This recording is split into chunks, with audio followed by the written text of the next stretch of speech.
to Hope for Anxiety and OCD. My name is Carrie Bach. I'm the licensed professional counselor in Tennessee and the host of this podcast. Today I have an interview with Heather Palacios, who is the founder of Wondherful, and we're going to hear about her story of her own mental health struggles and what that led her to start and continue. And it's just grown and grown and grown. So we're glad that you're here today. Thank you for having me, Carrie. You're amazing. Well, thank you. Um, so I wanted to hear a little bit about your own journey with mental health. Like, when did that start for you? How did that show up? What did it look like?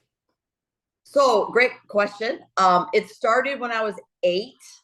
So that was a hot minute ago because I'm 50. So it started in 1981. And at 8 years old, I started having thoughts of suicide. But then I actually penned it in a letter and mailed it to my grandparents. And interesting factoid, fresh off the presses, you're the first to know this. My mom and dad found that letter Wow. recently and mailed it to me. So Mm. I'll be using that as a prop, especially when I speak to students. But yeah, it started when I was 8 and has been a struggle for me up till today. What caused you to get to that point where they're challenging social relationships you were dealing with in elementary school or things going Hmm. on at home or? Yeah, so I've struggled with suicide for the entire timeline of my life from 8 to current. But I haven't been in the same season, obviously, this Sure. entire time. So as an 8, 9, and 10-year-old, it was moving schools all the time Uh, and brutal bullying. I have a wild imagination that remembers very traumatic details, and that's always corroborated by all the journals that I've kept all these years. The bullying was intense and would drive anybody to want to take their life. So yeah. Kids can be that's how. so mean and cruel Yeah, and they don't realize how that affects, yeah. other kids and students. And that were you bullied like in elementary school and did that Hmm. continue in middle school and Hmm. like as you got older? Hmm. And wow. It started when I was 8, um, and went through high school. But I think uh, it was only being bullied that made me want to take my life as a child. I think as I moved into my teen years, it was being bullied, but it was also compounded by just didn't love myself and didn't see other options. My brain has never been able to compute other options other than just take your life when there's any kind of crisis or trauma. So, but it was pretty purely bullying as a kid, as a little kid. Yeah. As you got older, how did the like constant suicidal thoughts affect you as like a young adult? And did you have suicide attempts like during those Hmm. periods? And Yeah, great question. I have attempted suicide one, two, three times, and have had the plan countless times. sure. Um, and have been Baker acted, which in Florida is a mandatory 72-hour confinement in a psychiatric ward, and hospitalized. Um, and what was the other question? Yeah, I was just wondering like how things affected you as a young adult. Like what were some things that were going on there Yeah. with your mental So, health? right. So, as I said, I've battled with suicide over every season of a person's life, barring elderly senior citizen, because I'm not there yet. As a child, as an adolescent, as a high school student, as a college student, as a young career, as a wife, as a mom, in a pandemic, and with unexpected grief. Yeah. So those are pretty much the mile markers in my life of where I have attempted suicide or wanted to. Right. So the young adult season, it was a lot of it was around relationships and dating and being with a guy for 5 years and him saying after 5 years, I'll never marry you. You're not the kind that I would want to marry. And that just set me Ouch. off, That's very took, hurtful. took a bottle of pills and tried to take my life. Wow. I saw that as the only way out of that. Mm.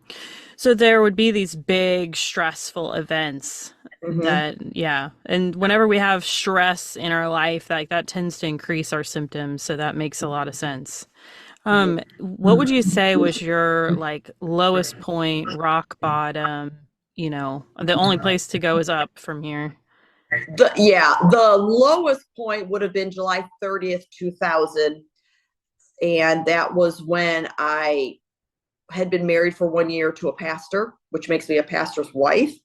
And, I just couldn't, after a year into the marriage, reconcile kind of being the crazy lady, but being married to a pastor, Wow. and knew divorce wasn't an option for a pastor. So again, my brain only saw suicide as my way out. And that would be a gruesome attempt where my husband showed up to the scene and was unable to stop me. The 911 first responders surrounded my car and were unable to stop me. I had become manic to the point of supernatural strength, almost like a rabid animal, unstoppable. So they were forced to tranquilize me and knock me out so that they could strap me down on a gurney and rush me to the hospital, where they treated my injuries, and then they shipped me off to a psychiatric ward. It was mandatory. I didn't have a say in the matter, and was put in isolation in the psych ward on July 30th, 2000.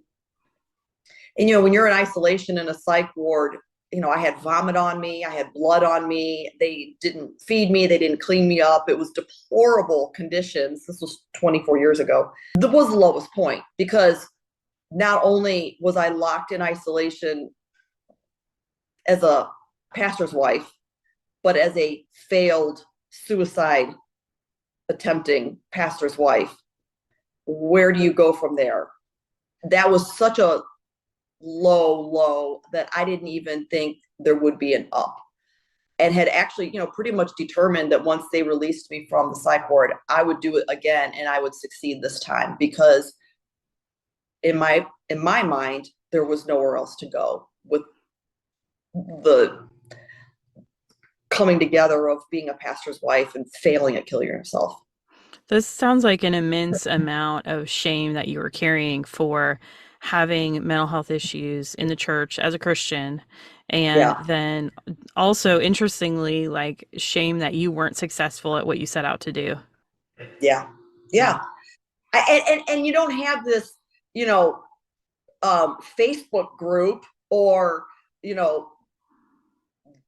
women's golf club society of people like me. There was nobody, Mm, in not only just in my circle, but to my knowledge, the country, that understood what it was like to perpetually want to die, but not be able to, and because you're married to a pastor.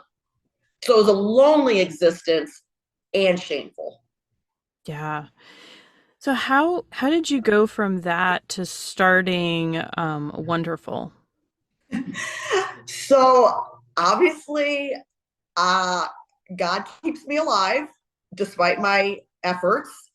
And finally, once I was able to get medication and get into a regular psychologist and maintain that to today, I identify that I have a chronic weakness in my brain, which I don't distinguish from any other chronic weakness in any other organ in the body. Yeah. And so I embrace that, and I take care of it like I would if I had been in an accident, rendered to a wheelchair. Um, so that has opened up a lot of doors. Just my candidness about that, willing to talk about it, and that, has launched a lot of opportunities to go and speak, share the story. But it was during COVID, during 2020, where I was cut off from being able to go to people. Our country was in a shutdown. Right. So by this time, I'm 20 years into using my weakness to help others. But I couldn't go to people, and they were reaching out to me. They were dying by the dozens by suicide and overdose. Yes. COVID was huge. Yeah. Huge. And, I'm not hearing about people. People are reaching out to me because of COVID and them dying of it. They're reaching out to me because of the pandemic, and they didn't want to live anymore. The isolation. Yeah. Mm-hmm. So in my dining room here, where I am right now, some friends and I started just shipping what I would normally take in person when I get asked to go visit people in psychiatric wards, detoxes, sober living homes, hospitals, ICU units, funerals.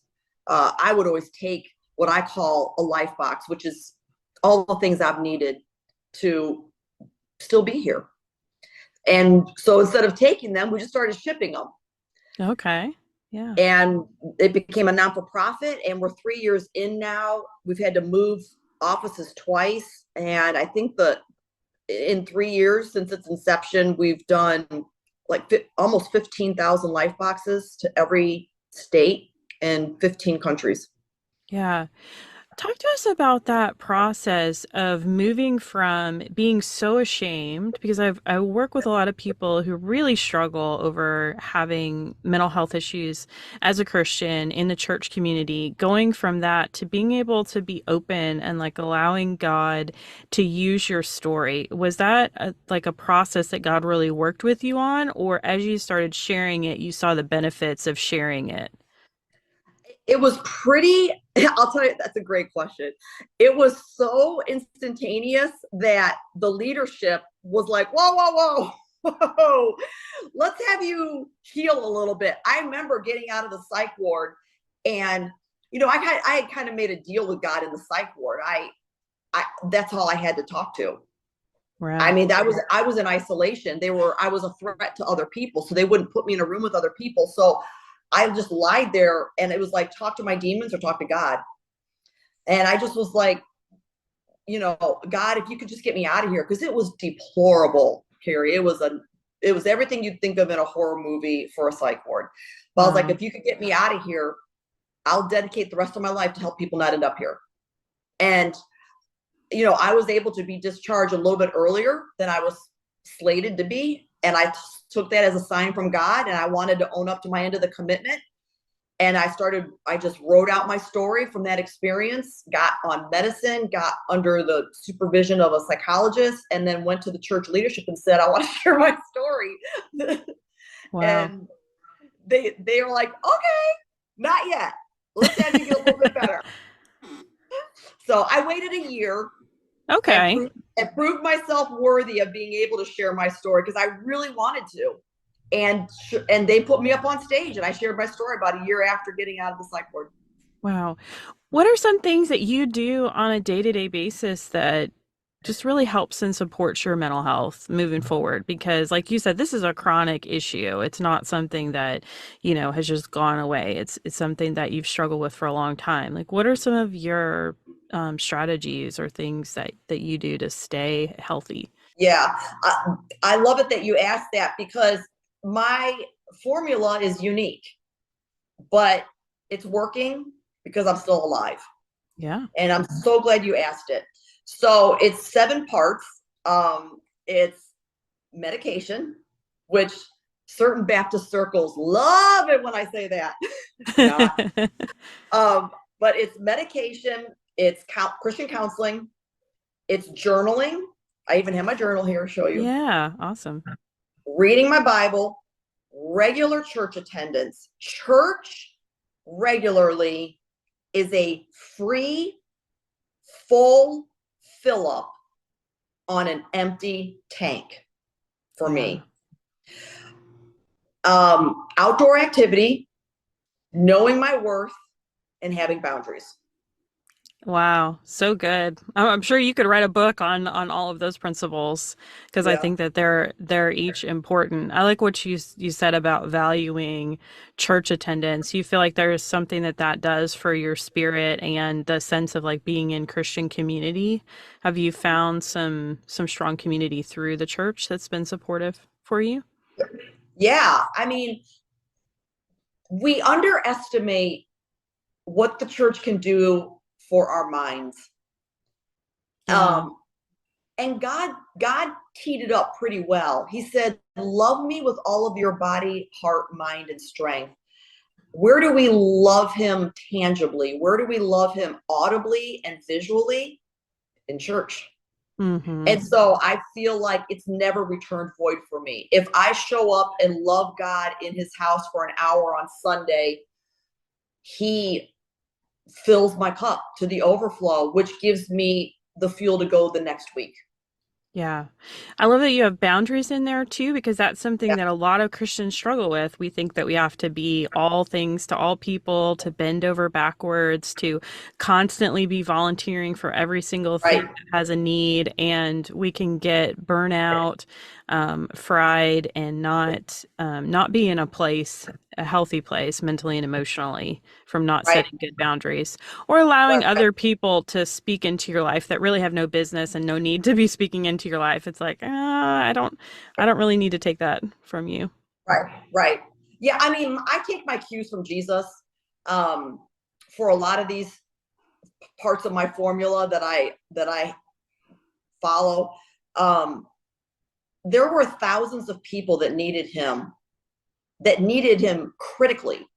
Yeah. They were mentally um, psychotic. They were spiritually lost. They were medically incurable. I mean, these are thousands of people who he loves that needed him.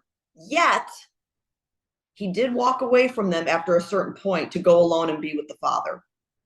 Yeah. And so I take him at his word, literally.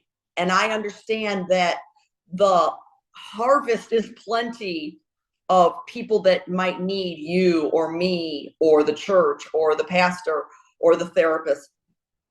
But the workers are few, the Bible says. Right. And so Jesus doesn't say pray for the harvest. He says pray for the workers. Yeah. And he modeled that by showing that boundary that there are still thousands more that need me today, but I've reached my limit. I've done what I can for today, and now I need to go refresh. Yeah. So you talked about sending out life boxes. What different kinds of life boxes do you send out to individuals? Good question. Okay, so I actually have one here. A Show life and box. tell time. Yay. Yep, show and tell. Now, this is a mini life box, and we use the mini life boxes for traveling and events and bulk orders because they cost less. And Mm-hmm. so we've shrank everything that we would normally send to an individual down into a mini size. But we do life boxes for anything, for anybody, anywhere. And we curate it to their plight. Yeah. Because I've discovered suicide is not in a vacuum. It is not in a book. Anybody, anywhere can give up over anything. Yes, And that's I true. and I and I know that personally. I didn't try to take my life because of bullying as a married woman. You know, it's just, there's always Mm-hmm. different reasons. And so at Wondherful, we receive these requests through our website. We not only list all the options that people can have a curated life box for, but we have a big comment section because if we don't have it listed, they can put in the comment what their plight is, what their pain is, what their despair is, and we'll curate it for them specifically. So the ones that are listed in the most popular are anxiety, way up there, Yeah, yeah. way up there. Trauma, loneliness, addiction, suicide attempt, grief, and depression Yeah. would be the ones that are the most requested. That's incredible. That you're able to personally tailor those to each individual and what you feel like their needs are. So what's in the box that you have there? Right. So in a life box, this one, the presentation is very important to me. Our team is awesome because they know my heart, that I see the value, the value of every single person, even if they don't, just now driving home, I saw the guy begging for money at the intersection, and I prayed for him. Yeah. I Yeah. saw him because I saw him as someone that God created. This guy begging for money. He wasn't aborted. He wasn't a miscarriage.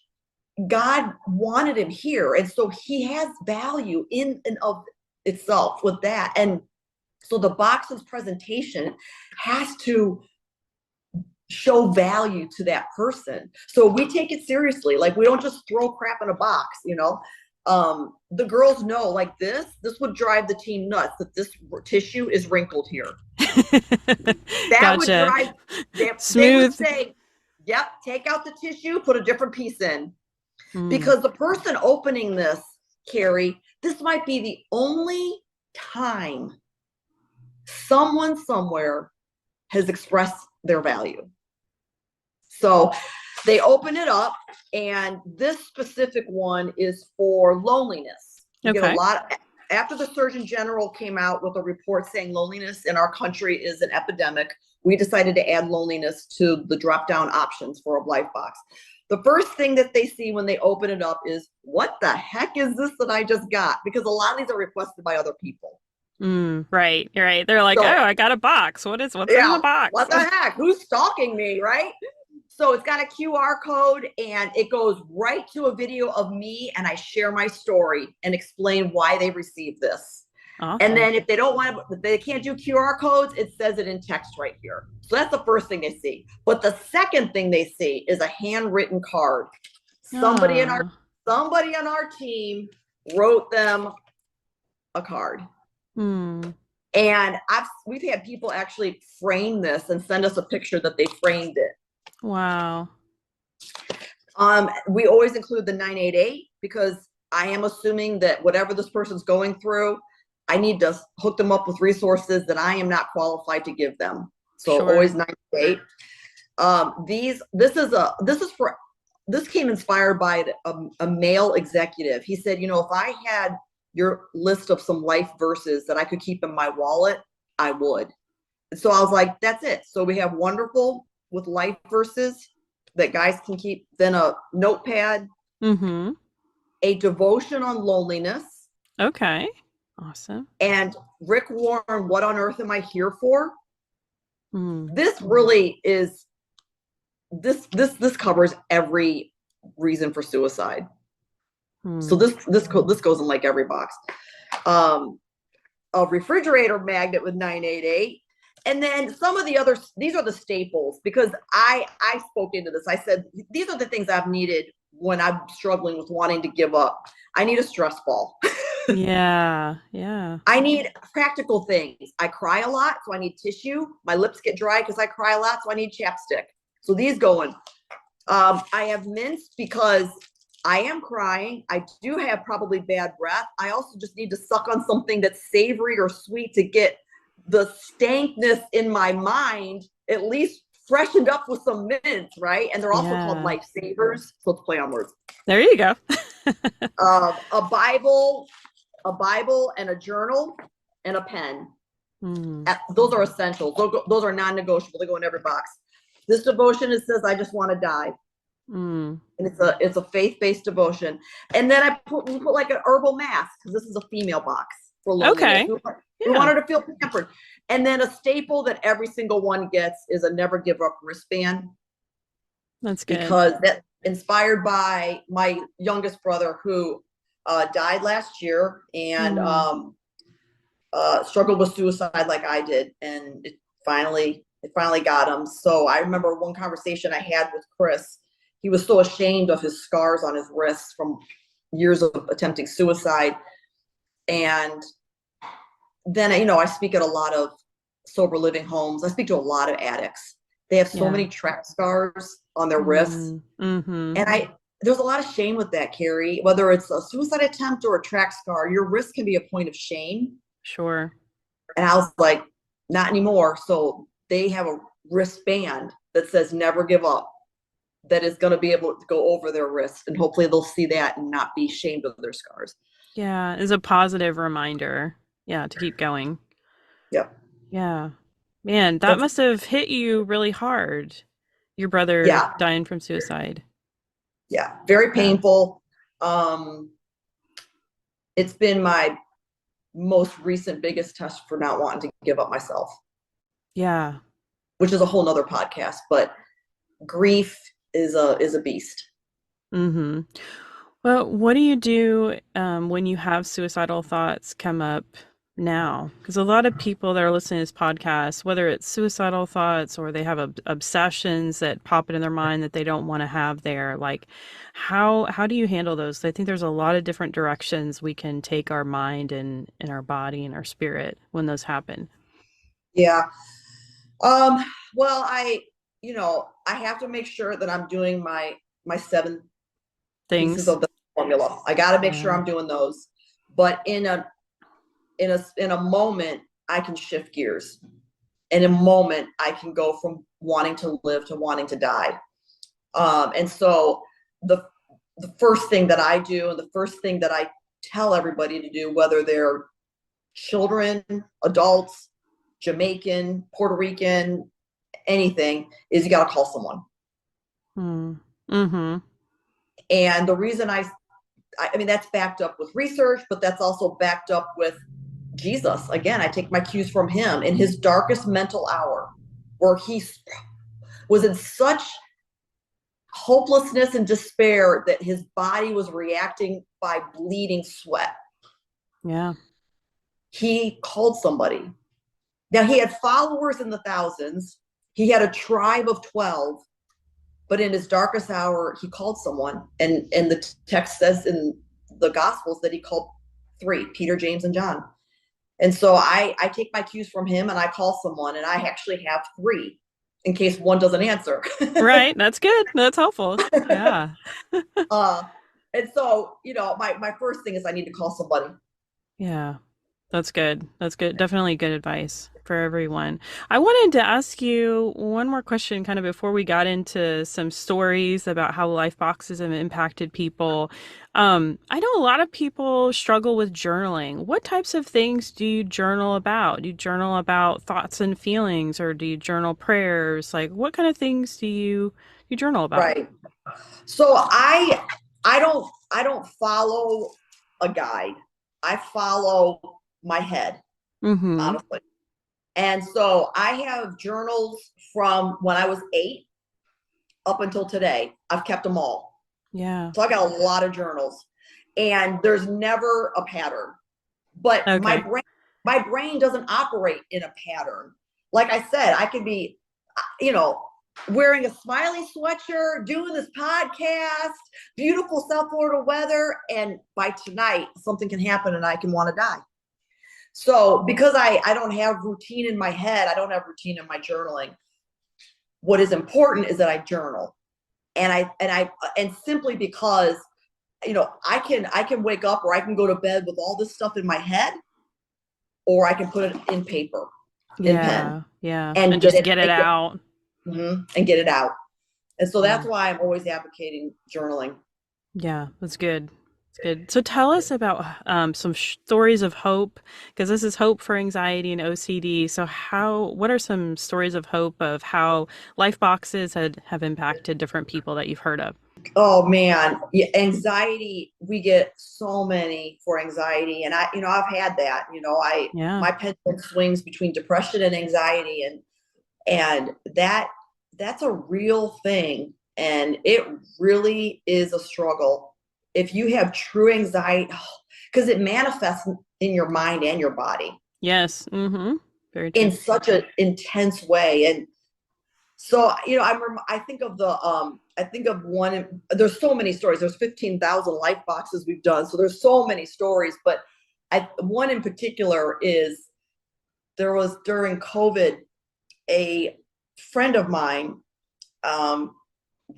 she's a homosexual Jewish addict, but she's a friend of mine, and just had so much anxiety during COVID that she became suicidal. Now she's got so many issues, but reached out for a life box. So we sent her an anxiety suicide prevention life box, and she asked her coworker to record her opening up the life box. And I can't put into words what it was like to see this homosexual Jewish addict open up this life box with anxiety resources and a Bible and a journal and all these things. And she was weeping. But more importantly, is she was living. Yeah.